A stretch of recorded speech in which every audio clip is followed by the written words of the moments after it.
ሰበር ዜና ቋሚ ሲኖዶስ ብፁዕ አቡነ ገብርኤልን ከአገልግሎት አገደ። ብፁዕ አቡነ ገብርኤል ማርያም ቤዛዊተ ዓለም አትባልም በማለት ከቤተ ክርስቲያናችን የነገረ ማርያም አስተምሮ ውጪ እናት ቅድስት ቤተ ክርስቲያንን የሚያስደስት መልካም የሆነ ዜና ከመሸ ሰበር ዜና የኢትዮጵያ ኦርቶዶክስ ተዋሕዶ ቤተ ክርስቲያን ለምዕመናን የምስራች መልካሙን ዜና አሰምተዋል። ብፁዓን አበው ሊቃነ ጳጳሳት ከቅዱስ ፓትርያርኩ ጀምሮ ቅዱስ ሲኖዶስ ብዙ ውሳኔዎችን አስተላልፈዋል። ዛሬ ብዙ መረጃ እየወጣ እየተነገረ ይገኛል። ምዕራብ ሸዋ ሀገረ ስብከት የብፁዕ አቡነ ገብርኤል ሀገረ ስብከት ካህናት፣ ጸሐፊ፣ አስተዳዳሪዎች፣ ስብከተ ወንጌሎች ተሰብስበው የእሳቸውን የመደገፍ ያልተናገሩትን ነገር እያጣመማችሁ እየተነገራችሁ ነው በማለት ያልሆነ ንግግር እየተናገሩ ይገኛሉ። የተወደዳችሁ የተከበራችሁ የቀጸላ ሚዲያ ቤተሰቦች በመላው ዓለም ያላችሁ እንደምን አላችሁ? ሰላም እግዚአብሔር በያላችሁበት ይብዛላችሁ። እነዚህንና እኒህን የመሳሰሉ መረጃዎችን እናያለን፣ እንመለከታለን። ሁላችሁም ይህንን ቪዲዮ ስትጀምሩ ላይክ አድርጉት።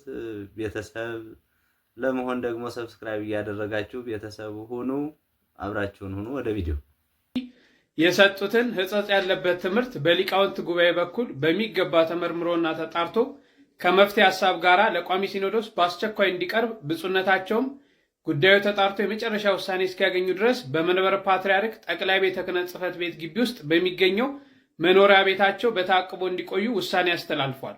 በተያያዘም ብፁዕ አቡነ ፊልጶስ የደቡብ ኦሞና አሪ ዞኖች ሀገረ ስብከት ሊቀ ጳጳስ የቅድስት ሥላሴ መንፈሳዊ ዩኒቨርሲቲ ፕሬዝዳንትና ብፁዕ አቡነ በርናባስ የደቡብ ካሊፎርኒያ ሀገረ ስብከት ሊቀ ጳጳስ ያስተላለፏቸውን የስህተት ትምህርቶችና በሌሎችም መምህራን የተላለፉ ነቀፋ ያለባቸው ትምህርቶች ካሉ የሊቃውንት ጉባኤ ከቤተ ክርስቲያኒቷ አስተምሮ አንጻር በሚገባ መርምሮና አጣርቶ ከመፍትሄ ሐሳብ ጭምር በአጭር ጊዜ ውስጥ ለቋሚ ሲኖዶስ እንዲያቀርብ ውሳኔ አስተላልፏል። መረጃው ለብዙዎች እንዲደርስ ኮፒ ሊንክና ሼር አድርጉት። ቅዱስ ሲኖዶስ ብፁዓን አበው ሊቃነ ጳጳሳት በባለፈው በብፁዕ አቡነ ገብርኤል በተናገሩት የስህተት ቃል ለዛሬ ለማለትም ለሚያዝያ 22 ቅዱስ ሲኖዶስ ካሉበት ብፁዓን አበው ሊቃነ ጳጳሳት ተሰብስበው መረጃ ወይም ደግሞ ውሳኔ እንደሚሰጡ ለዛሬ ተቀጥሮ ነበርና ቅዱስ ሲኖዶስ ዛሬ ባስተላለፈው ብዙ መልእክት ወይም ደግሞ በብፁዕ አቡነ ገብርኤል ባስተማሩት ትምህርት ስህተት እንዳለበት እስኪጣራ ድረስ እሳቸው ካሁን ቀደም ያስተማሩትን ትምህርት በሊቃውንት ታይቶ ሊቃውንት ጉባኤ እስኪመረምሩት ድረስ ከጠቅላይ ቤተ ክህነት ካላቸው መኖሪያ እንዳይወጡ ወደ ስብከተ ወንጌል ወደ ተለያየ ቦታ እንዳያስተምሩ ቅዱስ ሲኖዶስ ወስነዋል ማለት ነው። እንግዲህ ብፁዓን አበው ሊቃነ ጳጳሳት እንደዚህ አይነት ውሳኔ ሲወስኑ ምዕመናን ከጎን ሆነው መደገፍ አብሮ መሆን ያስፈልጋልና ብፁዓን አባቶቻችን በእውነት ኮርተናል ማለት እንችላለን። ምክንያቱም ለምዕመናን ምላሽ እስኪሰጥ ድረስ እልባት እስኪያገኝ ድረስ ይህንን እንዲህ ብሎ መወሰኑ መልካም ነው፣ ተገቢ እስከሆነ ድረስ ማለት ነውና ብፁዕ አቡነ ገብርኤል ባሉበት ጸንተው በጾም በጸሎት ተወስነው በበዓታቸው እንዲቆዩ የሆኑበት ምክንያት መልካም ነውና ምዕመናን ሁላችሁም ይህንን የምታዩ የምትመለከቱ ከአባቶች ጎን ሆናችሁ እግዚአብሔር ይመስገን እያላችሁ አብሮነታችሁን እንድትገልጹ ከወዲሁ እገልጻለሁ ማለት ነው። ወደሚቀጥለው ቪዲዮ እናልፋለን። በስመ አብ ወወልድ ወመንፈስ ቅዱስ አሐዱ አምላክ አሜን። ቀን 22/8/2017 የአቋም መግለጫ።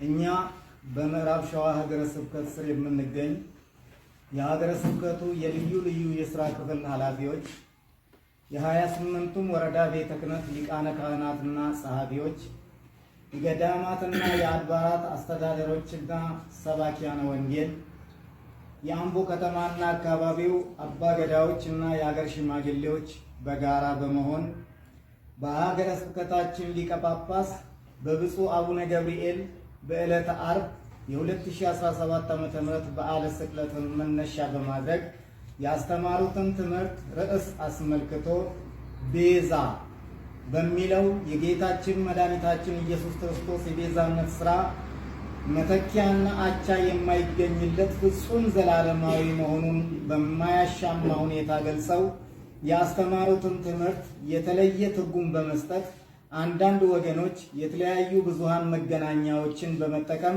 ከአውዱ ውጭ የየራሳቸውን ትርጉም በመስጠት ለሃይማኖት የተቆረቆሩ አስመስለው ሲያራግቡ እንደነበር ይታወሳል።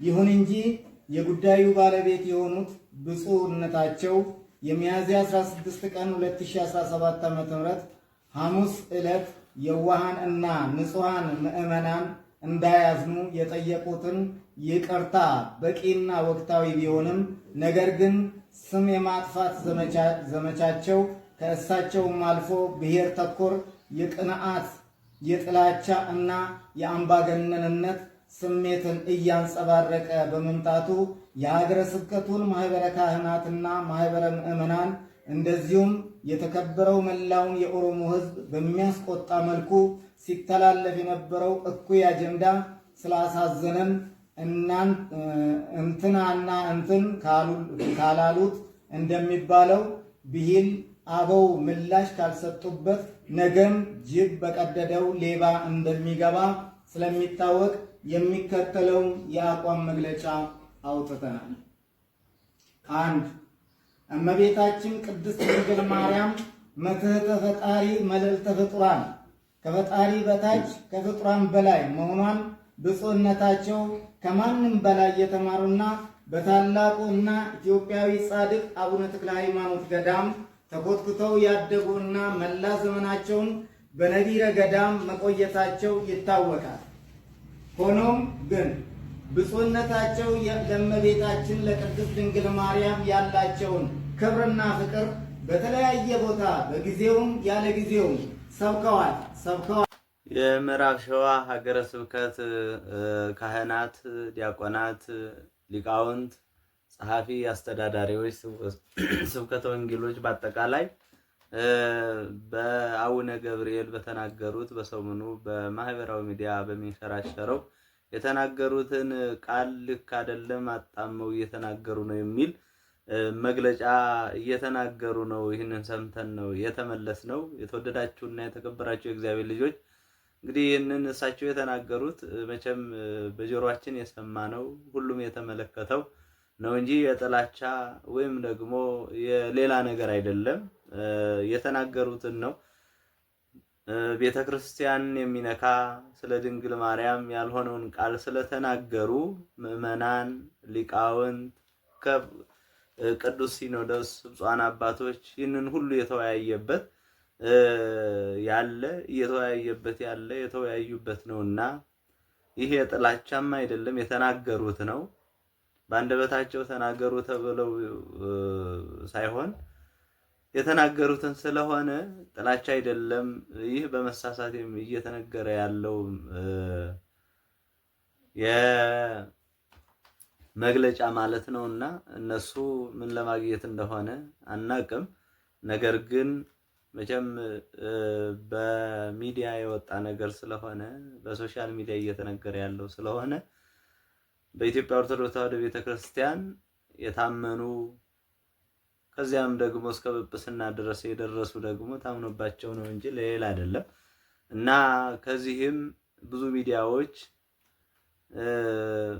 አደረባዮች ለሆዳቸው የሚያድሩ ብዙዎች ሊኖሩ ይችላሉ። ነገር ግን ለእውነት መቆም፣ እውነትን መናገር፣ እውነትን መመስከር ደግሞ ክብር ያሰጣልና ለእውነት መቆም መልካም ነው። በዚህ መግለጫ የሚመለስ ነገር የሚሆን ነገር እንደሌለ ቅዱስ ሲኖዶስም ብፁዓን አበው አባቶችም እየተናገሩ ነው እና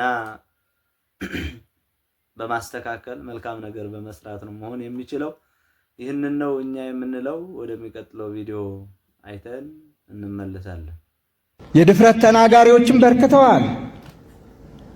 የሊቃውንቱ ዝምታ ደግሞ የበለጠ ቤተክርስቲያኒቱ ምንም ሰው የሌላት አስመስሏታል።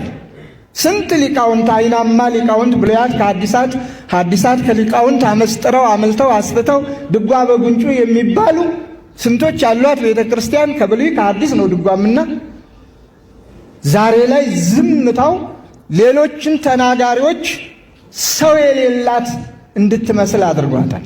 ሊቃውንተ ቤተ ክርስቲያን የተጠራችሁበት ዓላማ ስለ ሃይማኖታችሁ ተናገሩ፣ ዝም አትበሉ። ስለ ሥርዓተ ቤተ ክርስቲያናችሁ ተናገሩ፣ ዝም አትበሉ። ስለ ቀኖናው ተናገሩ፣ መስክሩ፣ አስተምሩ፣ ዝም አትበሉ።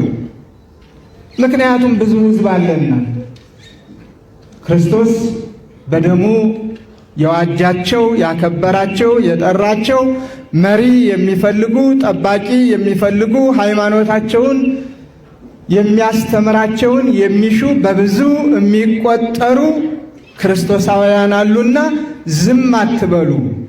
እናንተ ዝም ባላችሁ ቁጥር፣ እናንተ ባልመከራችሁ ባላስተማራችሁ ቁጥር ፈተናው ይበዛልና መንጋውም ጠባቂ ያጣልና ብዙዎቻችሁ በግልም ዘመኑ ባመጣው መሳሪያ ተግታችሁ የምታስተምሩትን ያህል በጋራ ቅድም በጉባኤው በሊቃውንት ጉባኤው መሪ እንደተነገረ ችግሮች በተፈጠሩ ቁጥር በህብረት በጋራ ሊቃውንት ጉባኤ ተቋቁሞ ሊቃውንቱ በአንድነት ሆነው መክረው አስተምረው ገስጸው እረተው ለንስሐ አብቅተው ቤተ ክርስቲያንን ጠብቀው እንደኖሩ ሁሉ ዛሬም ሊቃውንቱ ይህንን ልትሰሩ ይገባል።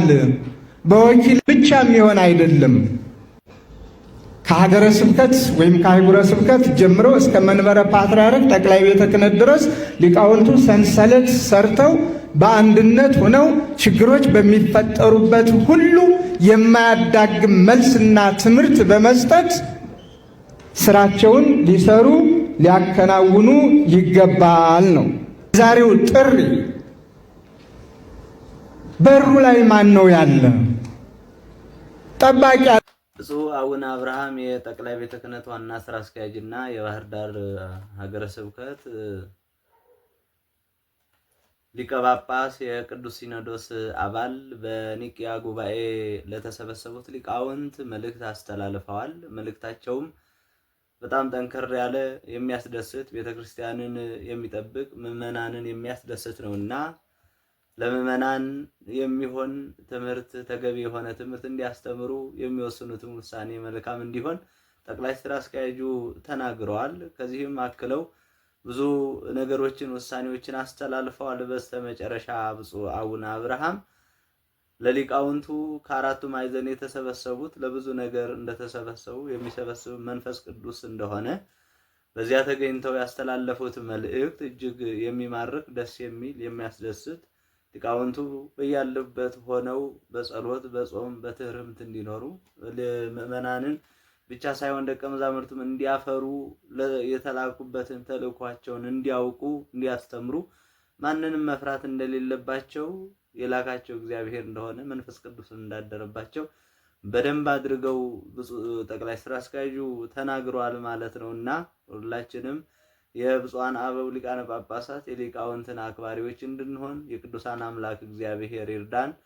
የተወደዳችሁና የተከበራችሁ የእግዚአብሔር ቤተሰቦች ሁላችሁም በያላችሁበት ሰላም እግዚአብሔር ይብዛላችሁ። ለስራችሁ ስኬት፣ ለህይወታችሁ ጤንነትን እግዚአብሔር ያድላችሁ።